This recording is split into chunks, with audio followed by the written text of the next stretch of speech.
அனைவருக்குமே வணக்கம். சற்று முன் கிடைத்திருக்கக்கூடிய ஒரு மிக மிக முக்கியமான செய்தி ஒன்று வெளியாகியுள்ளது. சற்று முன் நீதிமன்றத்தில் எடப்பாடி மானம் கப்பலேறியது, அதிரடி தீர்ப்பு. இது மாதிரி பார்த்தீங்கன்னா செய்திகள் வெளியாக இருக்குது. ஏற்கனவே எடப்பாடி பழனிசாமி அவர்கள் பார்த்தீங்கன்னா ஒரு அவப்பேரை வாங்கக்கூடிய அளவுக்கு தான் எடப்பாடி பழனிசாமியுடைய நிலை உருவாகி இருக்கு இல்லையா? ஸோ இருந்தாலுமே பார்த்தீங்கன்னா நீதிமன்றம் போட்ட ஒரே தீர்ப்பால் எடப்பாடியுடைய மானமே பார்த்தீங்கன்னா கப்பல் ஏறியது அப்படின்ற மாதிரி ஒரு செய்தி, ஒரு தகவல் வெளியாக இருக்குது. அதெல்லாம் பார்த்தீங்கன்னா இப்போ அதிரடியாக எடப்பாடி பழனிசாமி அவர்கள் பிரச்சாரத்திற்காக ரெடி ஆகிட்டு இருக்கக்கூடிய நிலையில் இப்போ அதிமுகவுடைய உட்கட்சிக்குள்ளே நிறைய மோதல் ஏற்பட்டிருக்கு இல்லையா? ஸோ இந்த நிலை ஏற்கனவே சமீப காலத்துக்கு முன்னாடி பார்த்தீங்கன்னா அதிமுகவுடைய ஒரு முக்கிய புள்ளி பார்த்தீங்கன்னா எடப்பாடியை தரக்குறைவாக பேசிய சம்பவத்தின் அடிப்படையில் இவர் என்னென்ன செய்தாரோ அனைத்தையுமே பார்த்தீங்கன்னா அவர் இப்போ சட்டமன்ற தேர்தலுக்காக அயராமல் உழைச்சிட்டு இருந்தாலுமே இப்போ அதிரடியாக காங்கிரஸ் அவர்கள் பார்த்தீங்கன்னா அதிரடியாக எடப்பாடி அவர்கள் பார்த்தீங்கன்னா அவருடைய மானத்தை வாங்கக்கூடிய அளவுக்கு தான் இப்போ ஸோ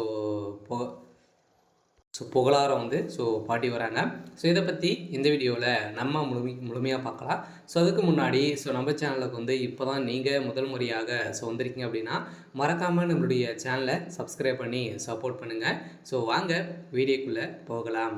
ஸோ பார்த்தீங்கன்னா இப்போ ஏற்கனவே தெரியும் எடப்பாடி பழனிசாமி அவர்கள் பார்த்தீங்கன்னா டைரெக்டாக அம்மா இருந்த காலத்துலேருந்து பார்த்தீங்கன்னா இப்போ அதிமுகவுடைய ஒரு ஆலமரமாக இருக்கார். ஸோ இருந்தாலுமே இது குறுக்கு வழியில் வந்திருக்காரு அப்படின்ற மாதிரி பார்த்தீங்கன்னா நீதிமன்றம் பார்த்தீங்கன்னா ஏற்கனவே இவர் மீது நிறைய வழக்கு பதிவுகள் இருக்குது. இந்த வழக்கு பதிவின் அடிப்படையில் அதிரடியாக பார்த்தீங்கன்னா ஓபிஎஸ் அவர்களும் இவர் மீது நிறைய குற்றச்சாட்டுகள் வைத்திருக்காங்க.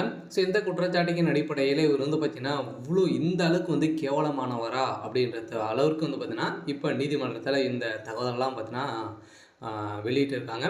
ஸோ இந்த தகவலின் அடிப்படையில் தான் இப்போ அதிரடியாக பார்த்தீங்கன்னா நீதிமன்றத்தில் எடப்பாடியுடைய மானத்தையே வாங்கியிருக்காங்க.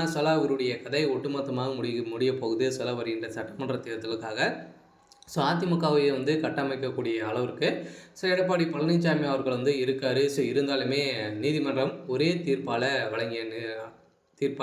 இப்போ எடப்பாடியுடைய கதை ஒட்டுமொத்தமாக முடிய போகுது. பார்த்தீங்கன்னா எடப்பாடி பழனிசாமி அவர்கள் பார்த்தீங்கன்னா வருகின்ற சட்டமன்ற தேர்தலில் தனித்து போட்டியிடும் அப்படின்ற மாதிரி சொல்லி ஒரு மிகப்பெரிய தோல்விகள் அடைந்து இதைத் தொடர்ந்து இப்போ 2026 சட்டமன்ற தேர்தல் வரப்போகுது. அதுக்காக பார்த்தீங்கன்னா நிறைய கட்சிகளுக்கெல்லாம் பார்த்தீங்கன்னா தூது விட்டு இருக்கக்கூடிய நிலையில் தான் இப்போ அதிரடியாக அவருடைய கீழ்த்தரமான செயல்களை அனைத்துமே சுட்டி காட்டி இப்போ பார்த்தீங்கன்னா அதிமுகவில் ஒரு மிகப்பெரிய சம்பவத்தை செஞ்சுருக்காங்க.